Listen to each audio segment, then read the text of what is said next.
All right, so we're just getting out of Publix. We got our cake testing kit. We got several different things here. I'm excited to try them, and we'll see which one's the best.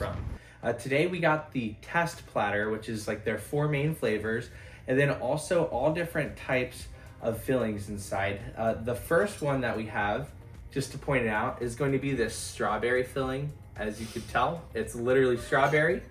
It looks good. And it kind of tastes pretty good too, not gonna lie. You would think that it's super duper sweet, but it's a little bit more of like a jelly type flavor, right? Wouldn't you say? It does remind me of Jell-O. Yeah. Mixed with like actual strawberries. Yeah, kind of like a real. The texture is very jello-y or like jam. Yeah, that's exactly what it's like. I was gonna say it's like Smucker's, but for a cake, if that makes sense. Yeah, exactly. That's basically what it is. And then just to point out some of the other ones, this right here is raspberry. Don't be fooled. When you look, I told the lady, I was like, oh, that's awesome, double chocolate. And she's like, no, honey, that's raspberry. So we'll give that a little test. And I'm just doing a small little bit, so that way. This one is also like jam or like jelly textured. Mm-hmm. Now this is interesting. Based on the color, you would think that the strawberry is going to be more flavorful, like more sweet, but this one actually tastes a little bit more sugary. It's tart too. Yeah, very interesting. And as we continue on, it's kind of important to say that you can get these fillings with any type of cake. So as weird as it seems, like you could get carrot cake with this if you wanted to. Maybe not a good combo, but it's really a big assortment here. Maria, the next one is your favorite. This one is cookies and cream mousse. Cookies and cream mousse. And it literally looks like mousse, like the stuff that you put in your hair to straighten it out. I'm going to assume... That one I actually really like. I'm usually not a cookies and cream fan. Like, I don't really like cookies and cream ice cream, but that's pretty good. I'm not going to lie, that is really good. That's good. That could go really well with vanilla or chocolate. Mm-hmm. I think this is kind of like a hybrid option. You could do chocolate, vanilla. I bet you could even honestly do it with red velvet, which we'll get to a little bit later. And then the last one, which one is this? Vanilla custard. Like vanilla custard. That's the one that slips my mind. It looks like banana pudding. Mm-hmm. Yeah, it could be kind of, fool you a little bit. That's delicious. All right, let's see. When I was going into this. That's fabulous. Is it really? That's my favorite. That is so good. Wow. Very vanilla-y though. Like I feel like if you had this on vanilla cake, it would be overkill. It would be if that makes too sense. much. It would need to be something like in between, you know what I mean? Like not triple vanilla basically is what it feels like. But it's delicious. Not bad. So these options are pretty nice. These are the ones that they usually come with. There are different other types of assortments, but these were the big 4 as the bakery manager described it. Yeah. And so, I don't know. I think they all have a different, unique thing. So now we're going to try the vanilla cake and I guess mix that with the different fillings. Yeah, we can test it out, kind of give it a little taste with all of them, and we'll have to kind of go from there. One of the things that's really interesting that I was unsure about is the carrot cake. I never knew that was really a big option for weddings. For weddings, yeah, that's interesting. Which I like carrot cake, but I think it's more of a fall or more like a. I don't really know what with that, but definitely not a wedding cake option. Yeah. All right, you want to test out first? I'm just gonna test a plain bite first before I try with filling. How is it? It's good. Not bad. Not bad. I feel like vanilla is the most versatile cake, obviously, because you can kind of combine the vanilla and like the plainness. Thank you. With that different types of options we have here. I mean, I guess since we're doing this, I'll do strawberry there. I love vanilla cake.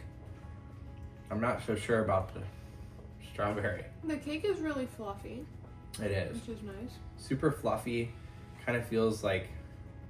You want to know what this honestly tastes like? Is like one of those... Strawberry shortcake. No, not quite. I was going to say like a Hostess Twinkie. To be honest with you, it's giving a lot of Twinkie vibes, I'm not gonna lie. Yeah. Well, the next one, I think this one's pretty much standard. This is just chocolate. I think the only thing that really qualifies out of this batch is going to be cookies and cream. Really? You don't think strawberry?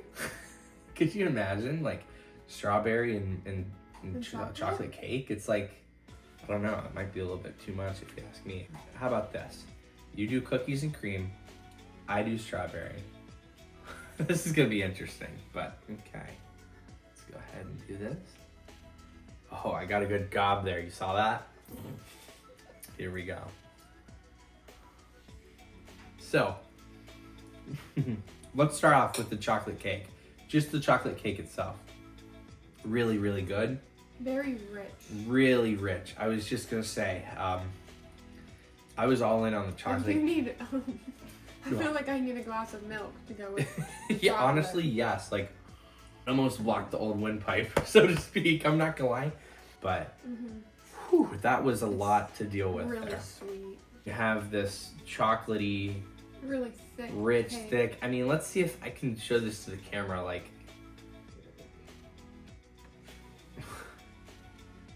I mean, come on, guys.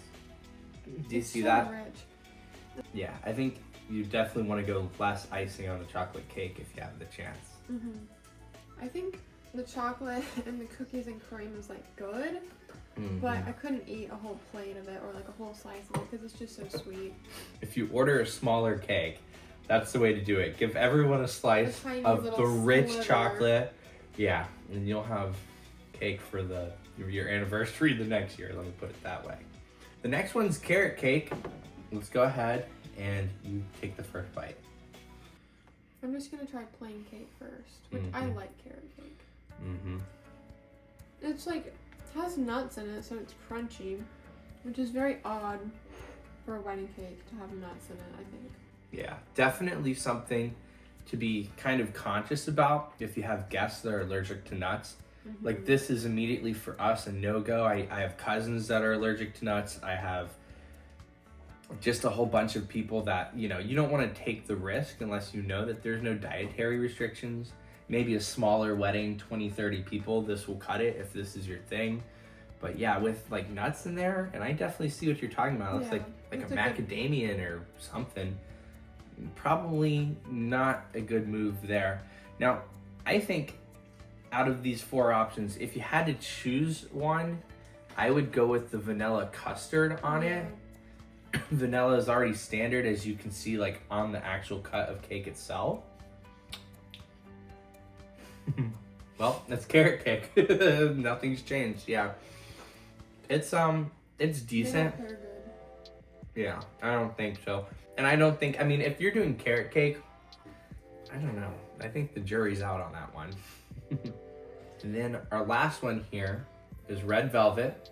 I've never seen red velvet really decorated too crazily or with different flavors, because I feel like the red velvet is the flavor, opposed to like vanilla is just more of like a here, it's vanilla, do whatever you want with it type thing. And it looks visually very pretty too, with the red color. Yeah, I think that's honestly like a big part of it. It just feels like you're like stepping out on the red carpet. Like, it's elegant, it's pretty. So I think I'm gonna try this one. And again, I just don't see filling done in red velvet very often, or at least I haven't in my life. Have you? No? Not really. Yeah, it's just red velvet. I mean, and the main thing with red velvet is going to be vanilla. So, I don't know. What do you think? The vanilla custard is just so sweet. Mm-hmm. I would stay away from that too, honestly. Red velvet is kind of in its own category. I feel like it's a very, it's not vanilla, but it's more of a muted, simple taste. You know what? Just What for the about heck of it, I'm strawberry? gonna do red on red. Red on red, see what happens here. This could be great. This could be one of the worst things I've ever had in my life. I feel like a Other than your raspberry cooking. could be No, good just too. teasing. Just teasing. Bad? It tastes like one of those like 99-cent fruit cups that you can get at like the dollar store. You know what I'm talking about? So as you're looking through the guide, you'll see a bunch of different things here. Now, again, just coming from a couple who's about ready to have their big day and have their cake and eat it too, pun intended. They have these pre-made styles, and that's really awesome. But if you need to feed like 150 people, probably having an 8-inch base isn't gonna cover it. You're gonna need, 10 inches, 12 inches even, and you're really gonna need something like that. And another thing to remember is the top is usually for the couple after a year for the anniversary. Now, not the full top, it doesn't have to be the full top, but you're gonna wanna save a little bit. As tradition goes, you're supposed to freeze what's left of the cake and then enjoy it on your anniversary and really enjoy, I guess you could say, the sweetness of a year of success. So it was really enlightening to get a different taste. And yeah, I definitely see, after all is said and done, why it's very important to have a taste test before you actually order your cake. Because obviously I just order it, who cares, get it off my to-do list. So that's my takeaway, and I think it's one that everyone should probably try on their own right. Yeah, definitely do a taste testing, especially if you're gonna try like a filling. If you're just trying a plain cake flavor with no filling, that you could probably go without testing the flavors. But if you're trying to do like a certain flavor combination, I would definitely try it beforehand, so that way, when you're eating it on the actual day, it's not like, oh, that's too sweet or something like that. Yeah, definitely some good advice, because you don't want to mess up on the day of and be like, oh my, and then look out at the crowd and see a bunch of fake smiles like, yeah. So yeah, definitely one of those things. I think this was a great episode. I'm Colby. And I'm Maria. And this is Save the Date. Have a good one.